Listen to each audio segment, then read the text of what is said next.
میں آپ سب بچوں سے عرض کروں گا، ایک تو نماز میں سستی نہ فرمائیں۔ پورے 1439 ہجری میں نماز چھوڑنے کی گنجائش اگر تھی تو کربلا کے میدان میں میرے نبی کے نواسے کو اور ان کے جان نثار غلاموں کو ہوتی، اگر ہوتی تو ان کو ہوتی، لیکن انہوں نے بھی جب سورج ڈھلا تو اپنے ایک ساتھی زہیر سے فرمایا کہ شمر سے اجازت دو کہ ٹھہر جاؤ، ہمیں نماز پڑھنے دو، پھر جو کرنا کر لینا۔ تو اس کم بخت نے کہا کہ ہم نماز کے لیے جنگ بند نہیں کریں گے۔ تو آپ نے آدھوں کو کہا نماز پڑھو اور آدھوں سے کہا جنگ کرو۔ پھر جب وہ پڑھ کے تو کہا تم جنگ کرو، ان سے کہا جاؤ تم نماز پڑھو۔ تو کربلا کے میدان میں ظہر کی نماز پڑھی گئی، تو انہوں نے نماز نہیں چھوڑی اور پھر عصر سے پہلے سر کٹا کے نیزے پر چڑھ گئے۔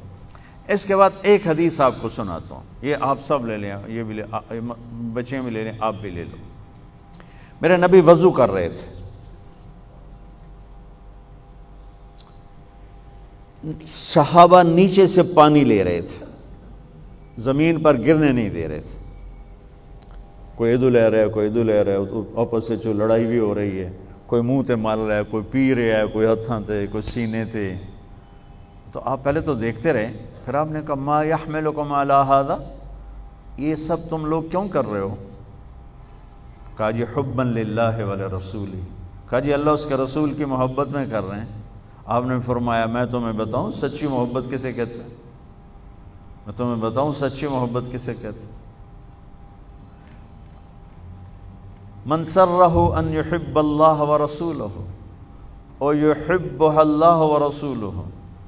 میں تمہیں ایک بات بتاتا ہوں، جس پر تمہاری محبت اللہ اس کے رسول کے ہاں سند یافتہ ہوگی، قبول ہوگی، اور اگلی خوشخبری یہ ہے کہ تم سے پھر اللہ اس کا رسول بھی پیار کریں گے۔ جو باتیں میں تمہیں بتانے جا رہا ہوں یہ تم کرو گے تو اللہ بھی تم سے پیار کرے گا، میں بھی تم سے پیار کروں گا، اور تمہارا پیار ہم قبول کریں گے۔ یہاں تو ہر ایک عاشق رسول ہونے کا دعویٰ کر رہا ہے، تو اب معیار کیا ہے؟ جیسے آپ ڈاکٹر ہونے کا کوئی دعویٰ کرتا ہے تو اسے پھر وہ ڈگری دکھانی پڑتی ہے، تو پھر وہ ٹھیک ہے کلینک چلا سکتا ہے۔ تو میرے نبی نے فرمایا میں تمہیں بتاؤں کہ اللہ اس کے رسول سے سچا پیار کرنے والا کون ہے، کہ جس سے اللہ اس کا رسول بھی پیار کرتے ہیں جان بین سے۔ تو سننا میرے بچوں، فَلْيَصْدُقِ الْحَدِيثَ إِذَا حَدَّثَ، مجھ سے پیار کرنا ہے اور میرے رب سے کرنا ہے تو پھر زندگی میں سچ بولنا پڑے گا، جھوٹ نہیں بولنا ہے۔ سچ بولنا پڑے گا، جھوٹ نہیں بولنا ہے، سچ بولنا پڑے گا۔ میرے دیس کو بجلی کی کمی نے نہیں مارا، میرے دیس کو معیشت کی کمزوری نے نہیں مارا، میرے ملک کو قرضوں کے بوجھ نے نہیں مارا، میرے ملک کو جھوٹ نے مارا ہے کہ پورے پاکستان میں پاؤں میں چھالے پڑ جائیں گے تمہیں سچا آدمی تلاش کرنے کے لیے۔ جب کسی قوم میں جھوٹ پھیل جاتا ہے وہ اللہ کی لعنت کا شکار ہو جاتا ہے، فَنَجْعَلْ لَعْنَةَ اللَّهِ عَلَى الْكَاذِبِينَ، اللہ کی لعنت برستی ہے جھوٹے انسان پر، جھوٹے مرد پر، جھوٹی عورت پر، جھوٹے معاشرے پر۔ تو میرے نبی نے حب رسول کا، حب رسول کا، حب محبت رسول کا پہلا پیمانہ سچ بول۔ اس پر ایک اور حدیث یاد آئی، جب اللہ جنت میں اپنا دیدار کرائے گا نا، جنت کی سب سے بڑی نعمت ہے اللہ کی زیارت۔ جب اللہ تعالیٰ اپنی زیارت کروائے گا اور پردہ ہٹائے گا تو سب سے پہلے کیا الفاظ اللہ ارشاد فرمائے گا؟ مرحباً بالصادقین، میں اپنے سچے بندوں کو مرحبا کہتا ہوں۔ ایمان، نماز، روزہ، جہاد، تبلیغ، حج، زکوٰۃ، تہجد، عمرے، ذکر، تلاوتیں، یہ ساری نسبت ہیں۔ اللہ کہتا میں اپنے نمازی بندوں کو مرحبا کہتا ہوں۔ یہ ہوں گے سارے نمازی ہوں گے، یہ ساری صفات والے ہوں گے، لیکن اللہ تعالیٰ جس صفت کو ہائی لائٹ کر کے ان کو ویلکم کرے گا وہ سچائی۔ میں اپنے سچے بندے بندیوں کو مرحبا کہتا ہوں۔ تو میرے عزیزو، کوئی بھی معاشرہ ڈنڈے سے صاف نہیں ہوتا ہے، ذاتی محنت اور کوشش سے ہوتا ہے۔ تو آپ ہمارا بہت بڑا سرمایہ بیٹھے ہو، میں 3 باتیں بتانے لگا ہوں، یہ 3 آپ، ایک نماز تو کوئی اس میں عذر قبول نہیں، اس کے بعد 3 باتیں آپ کو بتانے لگا ہوں۔ فَلْيَصْدِقِ الْحَدِيثَ إِذَا حَدَّثَ، سچ بولے جھوٹ نہ بولے۔ فَلْيُؤَدِّ الْأَمَانَةَ إِذَا تُؤْمِنَ، کسی کو دھوکہ نہ دے، کسی کو دھوکہ نہ دے، امانت داری سے زندگی گزارے، دیانت داری سے زندگی گزارے، کسی کو دھوکہ نہ دے۔ میرے نبی نے فرمایا میرا امتی ہر گناہ کر سکتا ہے، 2 نہیں کر سکتا، ایک جھوٹ نہیں بول سکتا، ایک دھوکہ نہیں دے سکتا۔ جریر بن عبداللہ رضی اللہ تعالی عنہ نے اپنے نوکر سے کہا گھوڑا خرید کے لاؤ، وہ لے کر آئے منڈی سے 300 کا، کہنے لگے جی آپ پیسے دے دیں، میں نے 300 میں سودا کر دیا ہے۔ تو وہ گھوڑے کو دیکھا تو وہ قیمتی تھا۔ جریر بن عبداللہ شہزادے تھے، شاہی خاندان کے تھے، یمن کے گھوڑوں کی نسلوں کو جانتے تھے۔ کہنے لگے میرے بھائی میں تیرے گھوڑے کے 400 کر دوں؟ کہا جی کر دو۔ کہا 500 کر دوں؟ کہا کر دو۔ کہا 600 کر دوں؟ کہا کر دو۔ پھر وہ تھوڑا پریشان ہونے لگا، بھئی کدی خریدار بھی مول ودایا، تو بیچنے والا اوپر کھڑا ہوتا ہے، خریدار نیچے کھڑا ہوتا ہے، یہ تو الٹا کام ہو رہا ہے۔ خریدار کہہ رہے 500 کر دیں، 600 کر دیں، 700 کر دیں، 800 کر دیں۔ کہ حضور میں تو 300 تو بھی راضی ہوں، تسی 500 کڑی گل دا بتایا، کبھی اس کو 800 دے دو۔ وہ تو چھلانگے مارتا چلا گیا۔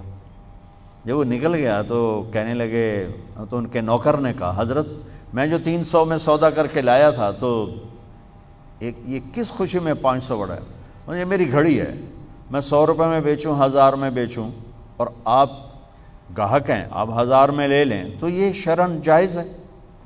میں نے بہت زیادہ منافع لے لیا، قانون کی پکڑ میں نہیں، چونکہ میں نے کہا جی جتنے لینے، انہوں نے کہا لو، ہو گیا۔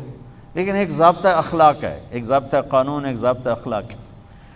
ان کا میں جو 300 میں سودا کر کے آیا تھا تو پھر یہ 500 بڑھا کے کیوں دیے؟ تو وہ فرمانے لگے اس کا گھوڑا 300 کا تھا نہیں، 800 کا تھا، اور میں نے اللہ کے نبی کے ساتھ وعدہ کیا تھا جب تک زندہ رہوں گا کسی کو دھوکہ نہیں دوں گا، سب کی خیر خواہی چاہوں گا، سب کی خیر خواہی چاہوں گا۔ تو میرے عزیزو، دوسری سے پہلی سچ بولنا، دوسری کسی کو دھوکہ نہ دینا، کسی کو دھوکہ نہ دینا۔ اچھا اب پھر ایک اور سائڈ سے غور کرو، میرے نبی کی صفات تو اللہ کے سوا کوئی نہیں گن سکتا، ہم تو چند ایک جانتے ہیں۔ ان تمام صفات میں 2 صفتیں ہائی لائٹ ہوئیں اور آپ کا نام بن گئیں، الصادق الامین، الصادق الامین، سچائی، دیانتداری، یہی 2 باتیں میں یہاں کہہ رہا ہوں، سچائی، دیانتداری، الصادق الامین، سچ بولنے والے، دیانتدار۔ اور کہلوایا غیر مسلموں سے، کافروں سے کہلوایا سچ بولنے والے، دیانتدار۔ اگر ہمارے دفتروں میں سچائی، دیانتداری آ جائے، ہمارے اداروں میں سچائی، دیانتداری آ جائے، ہمارے بازاروں میں سچائی، دیانتداری آ جائے، میں پوری دنیا پھر کے بتا رہا ہوں، اللہ کی قسم ہمارا ملک جنت کا ٹکڑا ہے۔ اسے کوئی سازشوں سے نہیں مارا، اسے ہم اپنوں نے مارا۔ تو ادھر ادھر کی نہ بات کر، یہ بتا کہ قافلہ کیوں لٹا، مجھے رہزنوں سے گلا نہیں، تیری راہبری کا سوال ہے۔ تو 2 باتیں ہوں گی، سچائی، دیانتداری، زندگی میں سچ بولنا، جھوٹ نہ بولنا، کسی کو دھوکہ نہ دینا۔ ابھی تو آپ پڑھ رہے ہو بچے ہو، لیکن چھوٹے چھوٹے دھوکے یہاں بھی چلتے ہیں، خاص طور ہاسٹل لائف میں، تو لین دین میں۔ تو دیانتداری اور سچائی، یہ 2 زیور ہیں میرے، نبی نے بتایا ہے، اور فرمایا کہ میرا امتی جھوٹ کبھی نہیں بولے گا، دھوکہ کبھی نہیں دے گا۔ تیسری بات آپ نے فرمائی، فَلْيُحْسِنْ جِوَارَ مَنْ جَاوَرَهُ، پڑوسی سے اچھا سلوک کرنا، پڑوسی سے اچھا سلوک کرنا۔ ہمسائے سے اچھا سلوک کرنا، چاہے وہ اپنا ہے، غیر ہے، مسلم ہے، غیر مسلم ہے، اچھا ہے، برا ہے، اس کے ساتھ حسن سلوک کرنا۔